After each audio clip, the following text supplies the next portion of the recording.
June 30th, 2019, in Seoul, South Korea. 7 friends are packing up their cars. They've got towels, coolers, and a change of clothes. They're gonna drive 2 hours to this very quiet area called Gapyeong River Valley. It's got these beautiful waterfalls, these giant bodies of water that you can jump into. It's popular amongst locals for literally cliff jumping. That's their plan today. They're gonna do that all day long. And from the get-go, from the moment that they arrive there, there's already tension in the group. I'm going to give you a breakdown of the dynamic of the 7 friends because it's pertinent to this case, but it's also very fascinating. We've got 3 couples and we've got 1 7th wheel. There's a lot of interpersonal relationships that are happening. We've got Eunhye. She's like the glue of the group and she's kind of organized this entire outing. She's there with her boyfriend Joe. But her ex-boyfriend Leo is also there.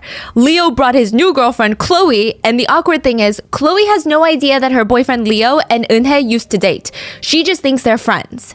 So to kind of ease this awkwardness, Eunhye invited a few more people. Her friend since middle school, Yuna, and Yuna brought along her boyfriend, and then the 7th wheel of the group, Sam. It seems like everyone kind of knows each other. Sam is the odd one out, and Eunhye just introduced him into the group as a, quote, an oppa of hers. Now, context, oppa translates to older brother in Korean, but it is not reserved for siblings. Like, you can call a senior at your school oppa, you can call your husband oppa, you just call any man that's older than you oppa. So just to recap, we've got Eunhye and her boyfriend Joe, Eunhye's ex-boyfriend Leo and his new girlfriend Chloe, Eunhye's childhood friend Yuna and her boyfriend, and Eunhye's oppa Sam, the 7th wheel. So the group of 7, they arrive at this waterfall and they spend the entire day just tiring themselves out. We've got videos throughout the day of them pranking each other in the water, playing games, eating watermelon. They're exhausted by the time the sun is set. And all 7 of them, they start packing up their bags. It's time to make that 2-hour trip back home, getting ready to leave. And all of a sudden, one of them suggests, why don't we do one last cliff dive? Just one. Eunhye's boyfriend, Joe, her ex-boyfriend, Leo, and Eunhye's oppa, Sam, they go up to the cliff. They climb up the giant cliff when it's pitch black outside. And one by one, they jump into the water below. Eunhye's watching from the shore. All 3 of them splash into the water, and only 2 would surface. One of them would be dead. And in today's case, we've got 3 main suspects. Eunhye's boyfriend, who secretly runs a trafficking ring. Eunhye's ex-boyfriend, who is allegedly still sleeping with Eunhye on the side, secretly. And Eunhye, the widow, whose husband just mysteriously died at the waterfall. All 3 have motive to kill Eunhye's husband, Sam. So Sam is not just oppa. This is her husband, and she went on a trip with her husband, her boyfriend, and her ex-boyfriend, and one of them died. We would like to thank today's sponsors who have made it possible for Rotten Mango to support NAMI, the National Alliance on Mental Illness. They are the largest grassroots mental health nonprofit dedicated to building better lives for those that are affected by mental illness. NAMI provides advocacy, support, and public awareness so that those affected by mental illness can build better lives for themselves. This episode's partnerships have also made it possible to support Rotten Mango's growing team of dedicated researchers, translators from all over the world who work really, really hard at shedding light on lesser-known cases. And as always, we would like to thank you guys, our listeners, for your continued support as we work on our mission to be worthy advocates to these causes. Full show notes are available at rottenmangopodcast.com. Now, this case does take place in South Korea, where many of the non-central individuals' names have been redacted from the court documents. Only their surnames have been made public. So for the purpose of making it easier to follow, we will be giving them aliases for this episode. And because there's also a lot of people involved, Yoon Sang-yup will be referred to as Sam. Cho Hyun-soo will be referred to by a surname Joe. And Lee Jun-soo will be referred to as Leo. But with international cases, if there's any additional information you would like us to know, or if something was miscommunicated, please let us know down in the comments. And with that being said, let's get started. Eunhye calls SBS, a huge news network in South Korea, and Eunhye is asking them for help. She's like, my husband just died and now my life is falling apart. She wanted to raise public awareness, public attention to what's going on right now. She told SBS producers her husband was her everything, her absolute rock in life. He was the strong person that if anyone could depend on someone, it would be Sam. And now just like that, he's gone, he's dead. Eunhye tried to tell the public about all the incredible things. She's telling the producers, Sam, he just loves his family. He's a hard worker. He did everything for us. We were his life. Eunhye spoke to the producers about how her parents are disabled. Sam would work overtime. Sometimes he would work 2 jobs just to help send money to her parents. Sometimes they would send every single penny that they had or they didn't even have, where they wouldn't have any money for even ramen from the convenience store. This is how the couple lived. She said it was stressful, it was rough, but at least we had each other, or at least at the time we did, and that's all that mattered. She described Sam as being intelligent and just so compassionate, that his only focus in life was his family. He didn't even buy himself new shoes. He would wear out his sneakers until they were literally falling apart at the seams. And now, he's gone. He's dead. And he always made sure that he had life insurance. It was just the one thing that he was always so paranoid about. The minute that they got married, Eunhye said he would talk about life insurance and how they both needed it. And now with him gone, the insurance company refused to pay Eunhye and her parents.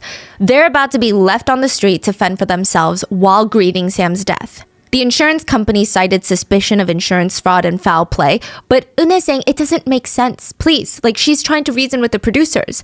There were witnesses to the accidental drowning of my husband. Even the police have ruled it an accidental death, so what is the problem here? SBS was sympathizing with Eunhye. They were very interested in doing an episode to expose the dark underbelly of the insurance world. How certain insurance companies, they take advantage of young people who probably can't afford an attorney, who probably don't know the laws, who probably don't know how to protect themselves as consumers, and this is a giant corporation we're talking about. They probably thought that Eunhye can't fight back because we'll just keep the $600,000 of life insurance she's owed, and what is she going to do about it? She doesn't have the money to pay an attorney. Eunhye said the insurance company kept asking her questions about the death, just re-traumatizing her, and then looking for random excuses on why they couldn't pay her. The SBS producers promised to help her expose the insurance company. October 17th, 2020, SBS released Eunhye's episode on their documentary series called I Wanna Know That. The episode was titled, The Last Diving of the Day, Gapyeong Valley Drowning Mystery. Instead of exposing the corrupt insurance industry, they exposed the events leading up to Sam's death and Eunhye's suspicious behavior. The day of the murder, the day that 7 friends went to the waterfall, they had forgotten the knife. And they're sitting there like, okay, now what do we do? We need that knife. How are we supposed to still go ahead with the day without the knife? How do we forget something as crucial as the knife? Who forgot the knife? They're looking around stressed. Well, maybe we can find something else. We'll just use our own heads. What? We can play rock, paper, scissors. Rock, paper, scissors, yeah. And the loser will crack open the watermelon with the head. The 7 friends, they're sitting down on a pink blanket next to the waterfall playing rock, paper, scissors, and in the middle of them is a watermelon. They forgot the knife to cut open the watermelon, so whoever loses the game of rock, paper, scissors, they have to use their head to bang open the watermelon. That's the punishment. Eunhye lost. But of course, Eunhye is not going to be the one cracking the watermelon open with her head. There is a video of Joe, Eunhye's secret boyfriend, holding the watermelon down on the mat while Sam, Eunhye's husband, uses his head to try and crack open the watermelon. He's doing the punishment in place of his wife because that's the kind of husband he is. He always put his wife first. Now, to give you context, it requires about 240 to 360 pounds of force to crush or crack a watermelon. Or visually, it takes on average 400 rubber bands to be wrapped around a watermelon for it to start cracking. This is a full-size watermelon we're talking about. Even with a knife, it takes me a few tries to get fully through, and I have to use both arms. I have to apply a lot of power and pressure with a knife. Imagine cracking it open with your head. Completely. Not even just creating a small crack and then using your hands to pull it apart. The punishment is you have to crack it fully in half. But wouldn't it just make a mess? Yep. It would just make a mess and could lead to damage to the head. They are making Sam crack the full thing in half using only the force of his forehead. In the video that I'm going to show you, I don't know if YouTube is going to keep it up. It's going to be on Spotify if it gets censored. In the video, Sam can be seen stopping after each crack with his head to the watermelon. He's using both hands to kind of hold his head after he slams his head down on the watermelon. He's almost in this kneeling position on the pink blanket. It doesn't feel like friends. It feels like vicious bullying. You can tell from the body language. It's just unsettling. Everyone else, they're just laughing at his pain and he doesn't want to be here. He doesn't want to be doing this. He keeps holding his red forehead because it hurts so much. His glasses are on the side, just on the pink blanket. And his wife, Eunhye, is almost whining like, Oppa, you have to split it all the way down the middle. So the wife is encouraging this behavior? Egging it on. And her secret boyfriend is holding the watermelon still, laughing with her. Sam looks at his wife briefly before going down to slam his head back down onto the watermelon. And you can hear him grunt in pain. And you hear his wife say things like, oh, which is almost Korean for like, why can't you even do this? Wow. That was just part of their day at the waterfall. I know here in the US, some schools have swimming as part of their PE program, so it's a lot more common for people to know how to swim. Or at least they've been in water enough times to know how to tread water and float. But in Korea, pools are not really a fixture of everyday life, especially those that live in Seoul or in the big cities. It's just not unusual that people don't know how to swim. And Sam, he didn't know how to swim. What was unusual about that day was how he was getting bullied for it. Sam is about 10 to 12 years older than the other 6 Koreans there. Now, Korean culture, huge emphasis on respecting elders. And in Korea, elder respect isn't even just like, oh, show respect to your grandparents and to your parents. Even a 1-year age gap can warrant honorifics being used, which is like a whole new language being used to even address someone.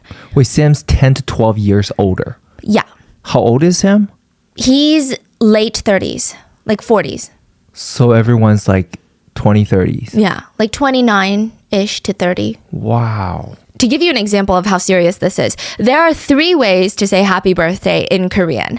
If you are saying happy birthday to your equal, it's 생일 축하해, happy birthday. If you're saying it to someone maybe 1 or 2 years older than you, then you say 생일 축하드립니다, which is a very respectful way. Now, let's say there's a grandfather or someone older than your own parents, then you'll use 생신 축하드립니다. 3 ways to say happy birthday. That's how crazy these honorifics and respect by age is taken in South Korea. There might be more ways for all I know. Respect is a very serious thing. But these 6, they're treating Sam like the laughing stock of the group, which is bizarre. Regardless of respect culture in Korea, it's just cruel behavior. The seniority context just adds another layer of maliciousness. So another incident was filmed that day that shows Sam in the water next to the waterfall in this inflatable tube. He's floating near the shore, and while a few of the others in this clip, mainly Joe and Leo, are going to jump into the water off the cliff, Eunhye and the girls are on the shore. And at one point, Joe and Leo, so this is Eunhye's boyfriend and ex-boyfriend, that Sam just thinks are her friends. He has no idea. Okay? They swim over to Sam's tube and start dragging the tube deeper near the waterfall. And sure, you could say it's supposed to be a cute little joke, but Sam is clearly uncomfortable and terrified as the water is known to be pretty deep. Deep enough for people to jump off a 15-foot cliff without injuring themselves. So he's trying to get them to stop and he keeps politely saying, oh, it's so cold, like the water is so cold, so cold. Okay, so in Western culture, someone could argue that's not a clear boundary that's being set. If he doesn't want to go deeper into the water, he should say, I don't want to go deeper into the water, right? But Koreans have a very strong or more different social cue read the room standard. And one of the biggest things taught, even when you're a kid, is nunchi. So by Sam saying, oh, the water is cold, is a clear indication for almost every single Korean with good nunchi, he does not like what you're doing. This is a very polite way of saying, I don't like this, please stop this. I'm telling you something is cold and it's making me uncomfortable. He's setting a boundary. I know it sounds weird if you're not Korean, but trust me, it's not a reach. But they continue dragging him deeper, deeper into the water. And Leo ends up swimming away. Joe is still with Sam, and now Joe is rocking his tube. He's using like both of his arms to rock Sam's tube. And Sam is seen on the video trying to reach behind him to pry Joe's fingers off the tube. Wow. This next part is chilling, but Sam's wife, Eunhye, is standing there filming, and she says, 못 뒤집네, which is, he can't flip him over. The way she says it, the tone, it's almost as if she is making a conclusion. She's talking to them or to herself? The other girls that are there. Wow. But the way she's saying it is not like, oh my God, like he can't flip him over. 못 뒤집네 is like an observation, a revelation, a conclusion she's made. Then one of the girls on the shore chimes in, because he's too heavy. And it's almost like a cue for Eunhye to now lighten up her tone because she goes from 못 뒤집네 to because he's heavy. So her voice shifted. Instantly. It was kind of chilling, honestly. 못 뒤집네. 무거워서. 무거워서 못 뒤집네. Eunhye even calls her ex, Leo. Hey, Leo, go help him flip Sam over. What? And she knows that he doesn't know how to swim though. Everybody knows. Everybody But knows. they're trying to get him into the water. Yeah.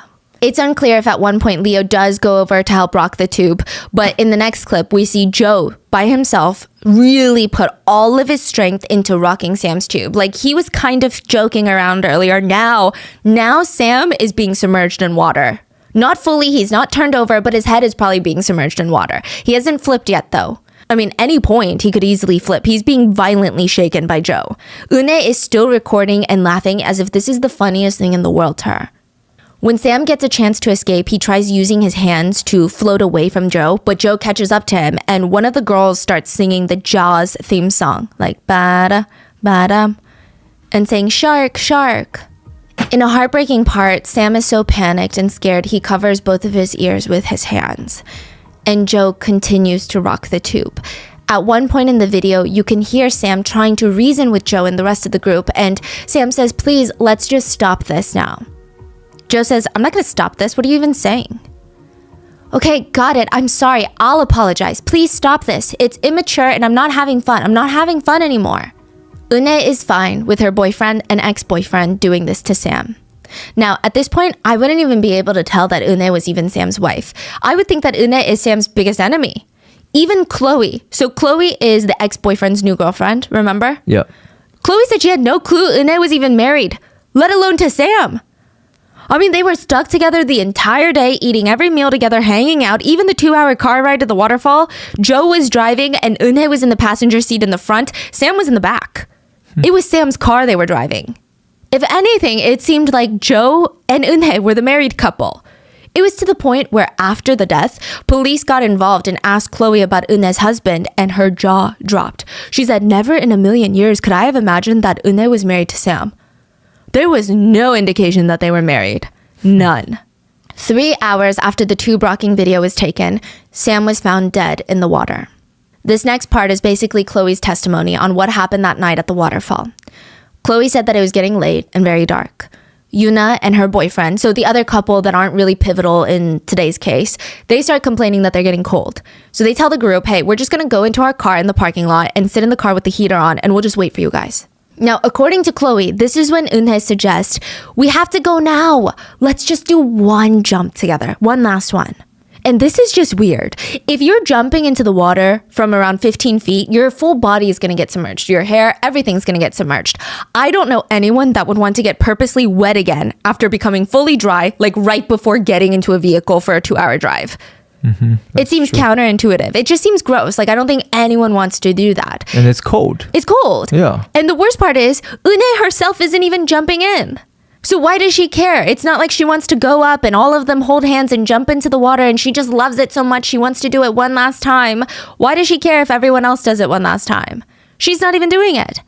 Joe and Leo, boyfriend and ex-boyfriend, they agree for the last jump. And Sam does not. He hasn't been cliff jumping all day because he doesn't know how to swim. He's just been in the tube, right? And Eunhye whines. All the men are willing to run up together, but my oppa doesn't do it. Wow. Chloe states that Eunhye has been pressuring Sam all day to cliff jump, the entire day. And when he said no again for this last jump, she said, fine, I'll go instead. I'll do it. As if someone has to do it. Like, it was weird. She's insinuating that she's sacrificing herself for him so that he doesn't have to do something. This is when Sam just, I imagine, exhausted, says, fine, I'll go. Some people question why he chose to do this. I mean, I think that he knew that if he didn't, none of this would stop. I imagine he just wanted the day to be over. I mean, look at how the day had been going so far. He just wants to go home is how I see it. He's seen how relentless these people are, how this group is. I mean, I wouldn't be surprised if he had said no as a joke. The group would have hauled him up the cliff and threw him in by themselves. I wouldn't even put it past these people. At around 8:30 p.m. that day, Eunhye's boyfriend Joe and her ex-boyfriend Leo and her husband Sam walk up the cliff to jump one last time. They climb up 15 feet. Eunhye and Chloe are watching from the shore. The other couple, they're gone. They're in the car in the parking lot. They don't see anything. Joe has this inflatable tube with him. The ones that look like donuts, they're just for one person, like the skinnier ones. And he throws the tube down into the water first, and then he dives in head first into the water. He splashes around surfaces, he puts the tube around his hips, and he's just kind of leisurely floating, waiting for the other two to jump. Leo, the ex-boyfriend, jumps next. He goes feet first, and then he comes up from the water, and he's just kind of floating around too. Now it's Sam's turn. He hesitates for a second, and then he jumps into the water 15 feet below. The water at the deepest point here is about 10 feet deep. Chloe recalls seeing Sam resurface. So she sees Sam, he's not drowning, he's back at the surface, and Chloe insists that nobody pushed Sam. He jumped in by his own free will. She also insists that she definitely saw his head come up from the water. Chloe said that Sam seemed completely fine. Like, yeah, he couldn't swim, but he wasn't struggling. So he was floating. Maybe it's instinctual. Maybe some people just naturally know how to float. I don't know. And they're all kind of slowly headed towards the shore. He's kind of slowly inching closer. And Chloe claims that she saw something really odd. Joe made some sort of weird gesture with his hand, like he's like signaling someone. And before Chloe could comprehend what's going on, like, did he mean to do that? Who is he signaling? What does he mean by that? What is that? Before she could even put two and two together, Eunhye turns to her and says, "Hey, can you grab me a cigarette?" Chloe turns around, bends over to reach into her purse to grab a cigarette, and as she's faced away from the water, she hears, "Ah!" coming from behind, like a sudden, "Ah!" and then the scream stops. Chloe turns around and saw Sam was struggling to stay afloat. He was now actively drowning, and she didn't understand because he was fine just a second ago. Joe is still in his inflatable tube, and he starts swimming towards Sam. He's only about 30 feet away. So to give you an idea, most residential pools, so these are not pools in your apartment complex or in like a building or a gym. These are like small backyard pools. They range from 20 to 40 feet in length. So 30 feet, it's far, but it's not that far, especially if you're a strong swimmer like Joe. It's not far at all. Experts have stated it would take someone like Joe about 20 seconds to swim 30 feet. But Chloe saw the whole scene in front of her, and it was bizarre. Joe is swimming so slow. And just watching from the shore, Chloe said that she's getting 답답해, which means so frustrated. She yells at him like, "Hey, take off your tube," because it's around his waist. So he's basically just like swimming, but the tube is keeping him in place, and he's just literally moving around in the same spot. So she's like, "Take off your damn tube."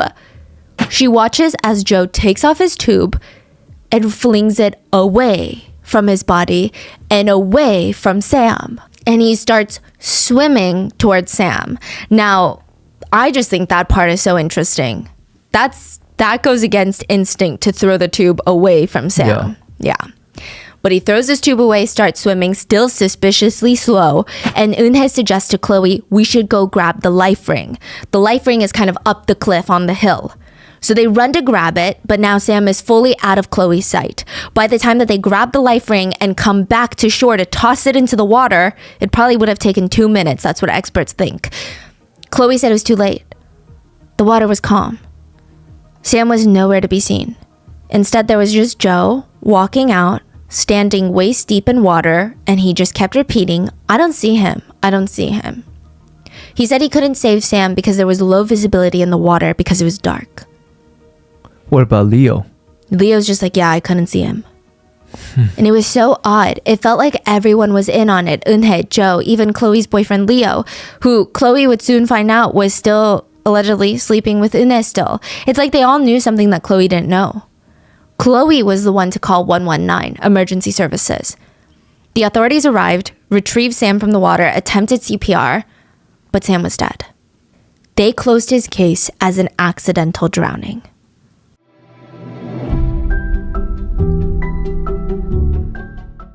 There's a few things that you can expect when you come over to our house. My dog Mango will bring you every single one of her toys. Every single one, like the whole collection. I don't know, she's showing off. My other dog Tiger will be convinced that you are their new owner. And my fridge will absolutely be stocked with easy, delicious, ready-to-eat meals. One thing about moving closer to my family is they really do be coming over whenever they feel like it.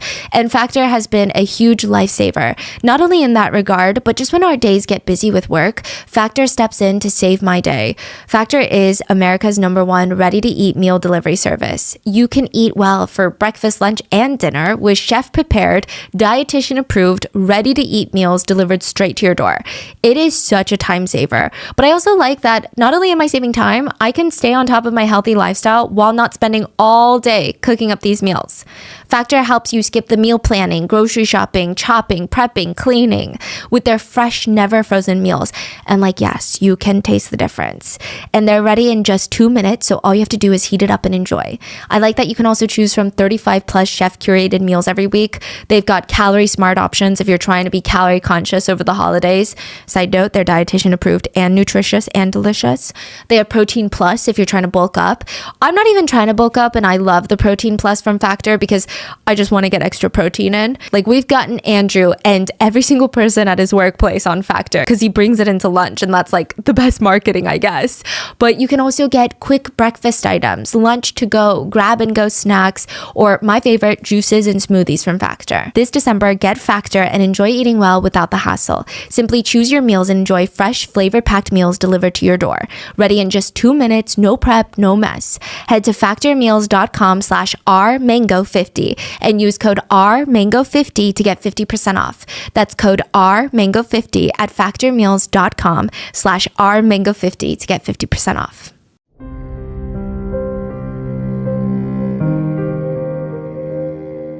Sam's family had never been to his luxury newlywed apartment, even though Sam's family kind of paid for it. Every time they wanted to visit Sam and his wife Eunhye's house and bring a housewarming gift and, I don't know, hang out with their daughter-in-law, Sam would tell them, no, please don't come. He would always have a good reason as to why they shouldn't. We're not home right now. We're doing some work around the house. It's just so messy. We're in the middle of something right now. If you come, you're going to stress out my wife because she's going to be stressed that we didn't clean the whole place. They didn't know the newlywed home they helped pay for was occupied by Eunhye and her boyfriends. Sam, the husband, didn't even live there. They found out after his death that Sam and Eunhye did not live together. Eunhye lived in this luxury apartment that Sam paid for. Whatever boyfriend she was seeing at the time lived with her in that apartment. Sometimes she had multiple boyfriends or even girlfriends live with her, all on Sam's dollar, rent-free. Meanwhile, Sam lived really close to his workplace in a tiny little basement unit. We don't even know for certain how Sam and Eunhye met. It's claimed that they met at a brothel, but Sam told his family that they met at work. None of Sam's coworkers even remember working with her, or let alone seeing her. Sam had been working this office job for a while. He was making around $60,000 to $70,000 a year, which is great considering the national average in South Korea is around $35,000 a year. So he makes double the average salary. And on top of that, Sam has always been a big saver. So by the time that he meets Eunhye, he already saved up over $300,000. Which in this recent economy, that's a huge accomplishment. Yeah. Very few people are able to do that. And it's clear that Eunhye was attracted to that. And the fact that Sam was very kind, did not care that she had a daughter from a previous relationship. I know here it's nothing, but in Korean culture, it tends to be a bit more of a, quote, I guess you could say relationship obstacle than in the US. They got married and Sam initially thought, okay, we're going to have a regular, normal life, right? But right out the gate, things are difficult. Eunhye insists that they have 2 places. Sam was tied to Suwon City for work, but she's like, I'm not moving there. I hate it there. I refuse over my dead body. She wanted to live in Incheon, which is where the airport is. She demanded he get her a nice luxury apartment in Incheon, and that would be considered their marital primary residence. And he would rent a dingy basement unit in Suwon, and he would just stay there during the weekdays. That was a plan. And during the weekends, he would come home to the luxury apartment in Incheon. A few major problems with this. Sam is the one working and paying for everything. He would be spending most of his time in a below-ground basement unit. Korean basement units are known to just be really, really, really rough to live in. Technically, you weren't even supposed to live in those. They were created for the purpose of being bunkers in case North Korea waged war. But now they're being rented out because of the housing crisis. And there has recently been a lot of discourse on these units. They were flooded during the last monsoon season. A lot of families were either killed or lost everything because there was no way out of the water. Like water was treading in. It's a really bad living situation. It's basically what the whole Oscar-winning movie Parasite is about. It's below ground. Usually the units will get little windows at the top of their walls, very close to their ceilings because they're basement level, that let in just like the tiniest bit of light. But right outside the window, it's ground floor. That's the pavement. So there's bugs, rats, cockroaches, dust, pollution, dirt, trash that just gets swept into their apartment. And anyone can bend down and just look straight into their unit. In the winter, it's freezing, and it's worse in the summer. So in the summer, it gets unbearably humid, and there's rapidly growing mold, but you can't open the window because then rats will climb in.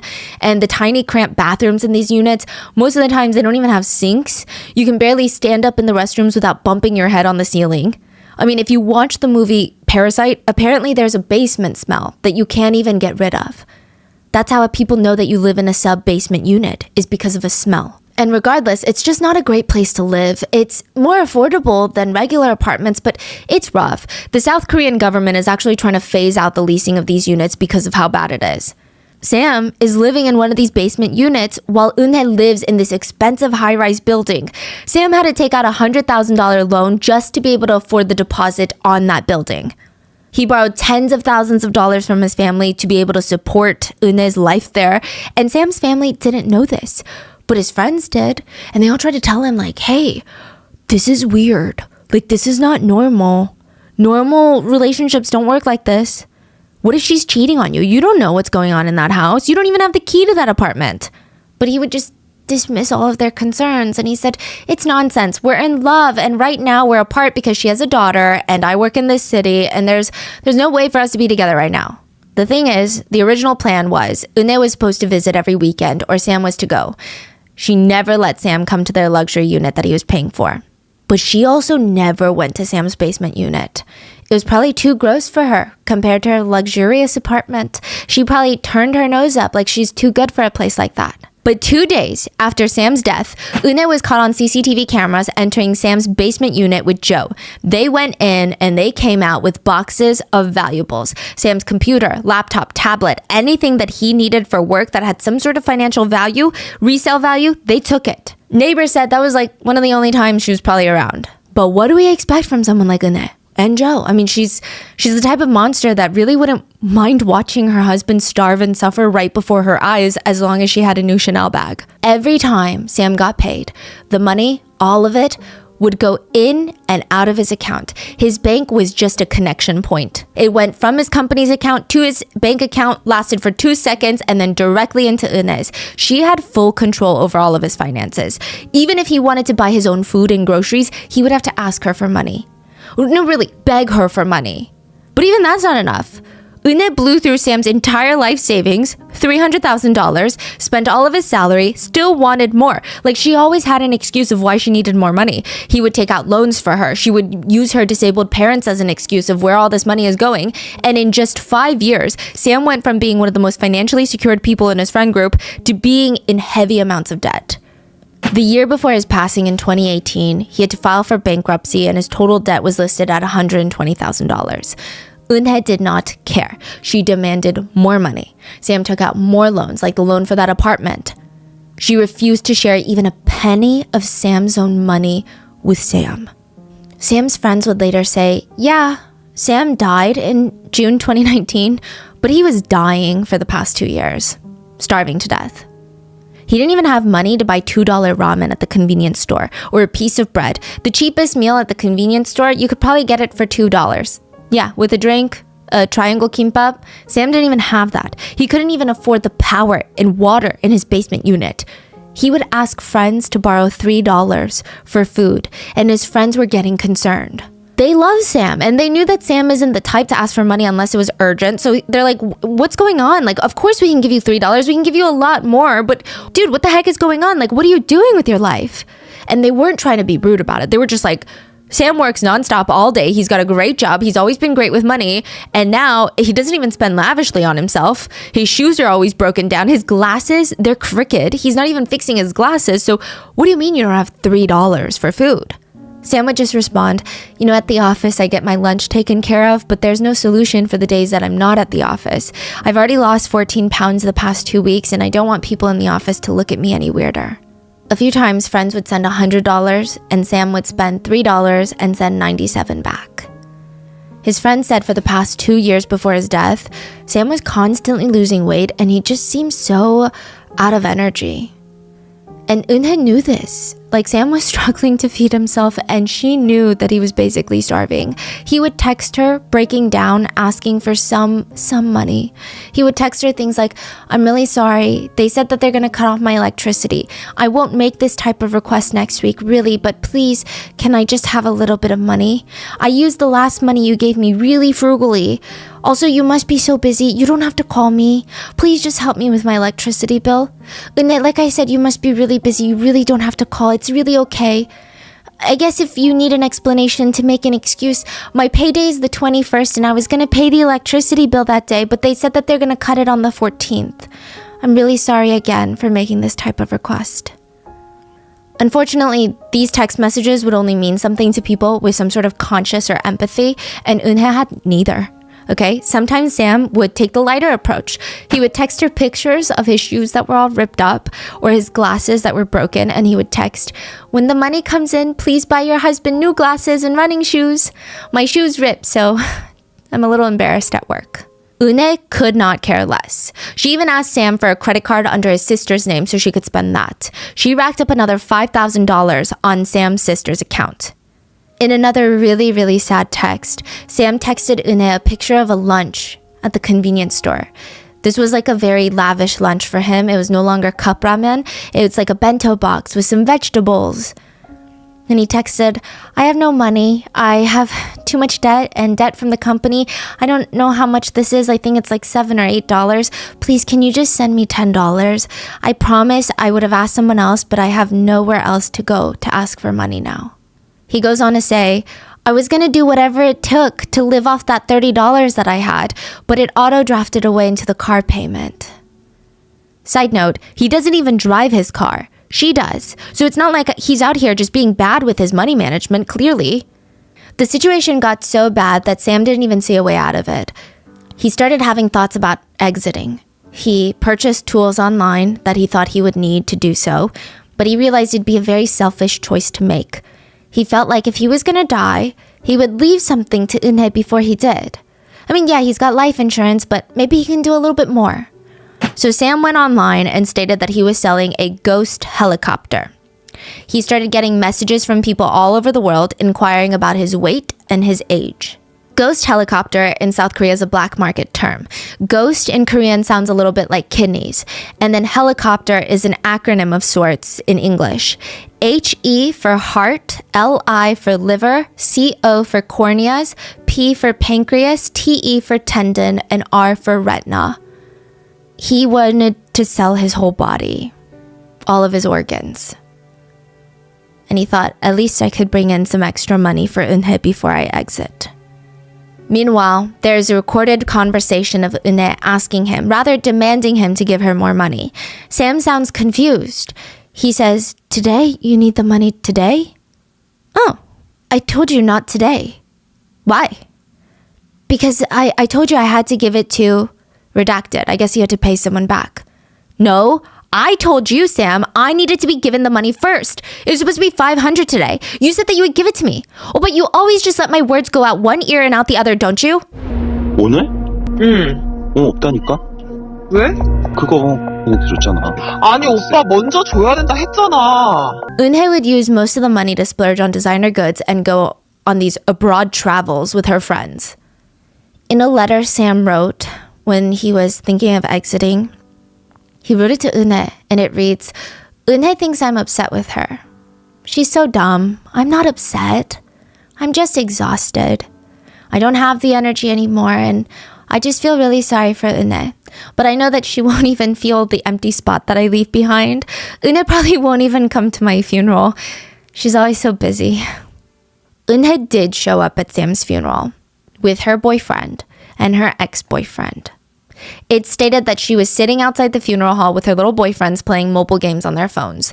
They weren't respectful at all, and if you just saw them, you wouldn't even know that they're attending a funeral right now. It seemed like a lighthearted gathering. The only time Eunhye seemed emotional or even passionate about her husband's death was when it was about the life insurance payout, which she got for Sam within 5 months of being married. She bought 4 different policies for Sam's life, and she was the sole beneficiary for every single one of them. His life insurance totaled to be around $650,000. The worst part is, the insurance agent that she bought these life insurance policies from was another ex-boyfriend of hers. Wow. Who knows if they were still seeing each other or sleeping with each other at this point? I mean, I would not put it past Eunhye.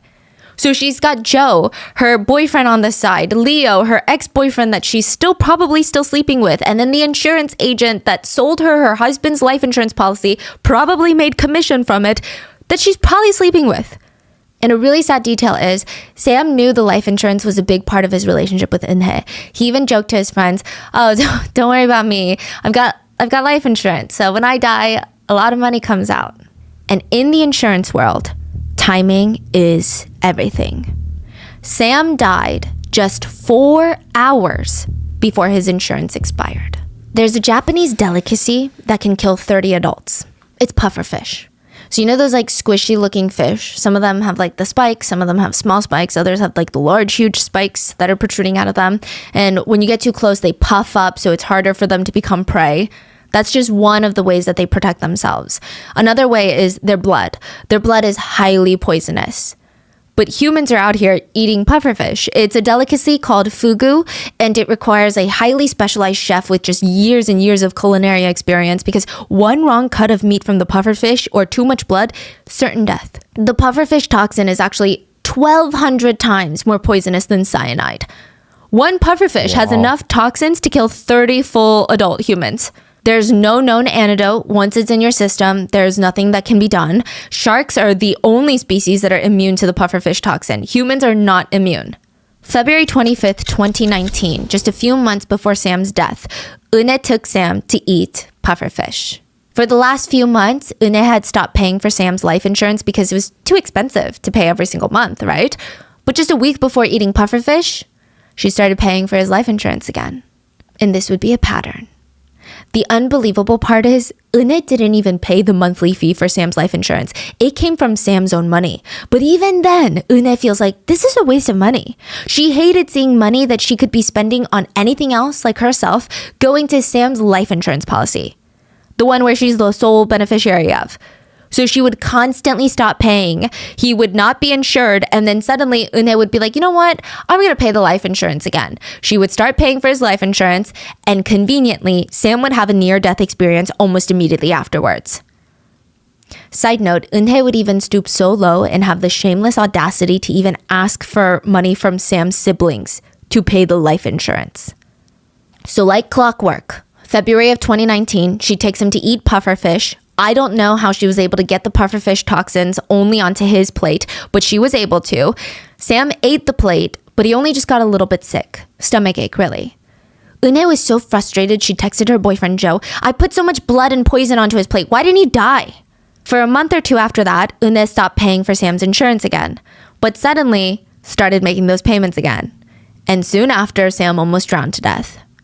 So this is not even the day that he died. This is a different incident. This was exposed through a Korean YouTuber. One of Joe's ex-girlfriends was anonymously interviewed. So I know it's confusing. Eunhye's boyfriend's ex-girlfriend. So Joe is also seeing like a bunch of women at the same time. He's half Eunhye's boyfriend and half her pimp. We're going to get into it.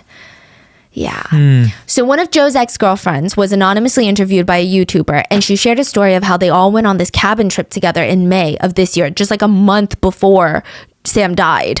She said so much of that trip was so familiar to what she was hearing on the news about his murder. She remembered the whole group bullying Sam while Eunhye recorded. They knew that he couldn't swim, so they tried to make him use this floating device that you would need a lot of people. So you know those big floatables that has handles on the side and it needs a certain number of even weight distribution to stay floating? Yes. They would all go out into the water like that, and then they would scream and ditch. So he's like frantically trying to like stay afloat, but this floating device doesn't really work when it's just one person on one side. It just kept flipping over, and Eunhye's laughing, saying things like, "Oppa, are you having fun? Like, why is he so cute? He's so cute, isn't he?" Joe's ex-girlfriend said everyone could tell that he's not having fun, and no, she did not really think that that was cute. Joe's ex remembered anytime Sam would even look in Eunhye's direction or even try to talk to her or even make small little moments of contact with her, she looked irritated. She looked so annoyed. That night at the cabin, this is like a cabin on the lake, so they have this dock right outside. The ex-girlfriend tries to go to sleep and she hears this big scream and a splash outside on the docks. She runs out and she sees both Sam and Joe in the water. Joe is calm, but Sam is screaming at Eunhye, you pushed me in the water. So thankfully the water was not that deep. He could stand because I think there hadn't been enough rain recently. And Eunhye just calmly states, what are you talking about? You were so drunk you fell in the water. Sam screamed, no, you pushed me. The ex-girlfriend said it was odd. It was really odd. It's like Eunhye was almost rewriting his memory. She kept saying things like, what are you talking about? You think I pushed you in? Okay, fine. I pushed you in. I'm the bad guy, huh? I pushed you in on purpose. That's what I did, right? She would do this enough times. Finally, Sam submitted and said, okay, you're right. You didn't push me. It was so weird. But it seemed like there was a pattern of water-related accidents happening to Sam, and it was always right after Eunhye reinstated his life insurance policy. Almost like she had a plan where she started paying the life insurance policy again and then tried to enact her plan. So just to give you a few examples, insurance reinstated February 17th, 2019. Near-death pufferfish incident February 25th, 2019. Insurance canceled. Insurance reinstated April 30th, 2019. Near-death drowning incident May 10th, 2019. Insurance canceled. Insurance reinstated right before he died. And before Sam's death, Eunhye received multiple letters from the insurance company because she was paying like earlier in June and he died on the last day of June. And it was saying, hey, if you don't get us the next payment, July 1st, 2019, we're going to cancel the plan. Sam was found dead 9 p.m. the last day of June, 4 hours before the insurance was null and void. But Eunhye had some fans in Korea though. Yeah. So you know those reality makeover shows, Extreme Makeover? In Korea, I think there's some here in the US where they do extreme home makeovers. So the producers, they go out and they find families with touching backstories. They come into their house, give them a full home makeover, and the viewers tune in. Everybody feels good. The whole thing is wholesome. Eunhye's family was chosen for an episode for one of these shows called Love House. She was 13 at the time. And Eunhye's parents, they were impoverished. Both of her parents were disabled. The entire family lived in a one-bedroom house, survived on a government check that was only like $350 a month. Both of her parents were wheelchair-bound. And Eunhye, ever since she was young, she did all the housework. She cared for her parents. She's like forced to grow up and mature really quickly. And she's 13 when this show comes into her life. She had a lot of fans from this episode. So like, yeah, the focus is on the remodel of the house, right? The design choices. But they also really focus on the homeowners' backstories. So they would show clips of Eunhye just taking care of her parents, cleaning up around the place. And she seemed so dedicated for a little 13-year-old girl. Like parents at home were like poking their kids. Hey, look at you. Get off your little Nintendo. Look at that kid. What are you doing for me? Do you even love your parents? Look at this girl. Did we get all upset? The producers, they even asked Eunhye, if you had one wish in the whole world, like what would it be? I mean, it could be anything. The producers aren't saying, I'm going to give it to you. It's a hypothetical question. She could have wished for $1 million, a pet pig, anything. She's 13. But she said, I wish I could have my own room. Because I feel bad. I share a room with my parents and I'm a really noisy sleeper and I move around and I kick in my sleep and I talk and I have all these bad habits and I know it makes them uncomfortable when they're sleeping. So I don't think that they can get a good night's sleep because of me. It was such a mature, kind, selfless answer. She didn't even want her own room because she's 13 and wants her own room. She wants her own room because she feels like she's disturbing her parents' sleep at night. She would even say on the show, later when I'm older, I want to give what I received to others during hard times. That same girl on Love House would grow up to be the main suspect of a true crime show in South Korea. And everyone is confused. How did she even get there? A few years after being on the home makeover show, Eunhye would meet Joe. This is the boyfriend that was on the trip with her. They've been friends since like high school. They were on and off dating, and the thing that bonded them together was sex. Eunhye started hanging out with boys in her school and the school in the town over, and every time she would spend time with boys, the rumor was she would be paid a fee. So eventually it would evolve into full-blown sex work by the time that she was in high school, and Joe was essentially her handler / pimp. And after getting into this crowd, Eunhye's life just takes a 180. She runs away from home, she abandons her parents, she drops out of school, her highest level of education is middle school, and in 1 year, Eunhye was in and out of the police station like 10 times for petty offenses. At 18, Eunhye finally shows back at home and drops a baby off, a little baby girl, and is like, I can't do it, bye. Leaves. Eunhye's parents, they take full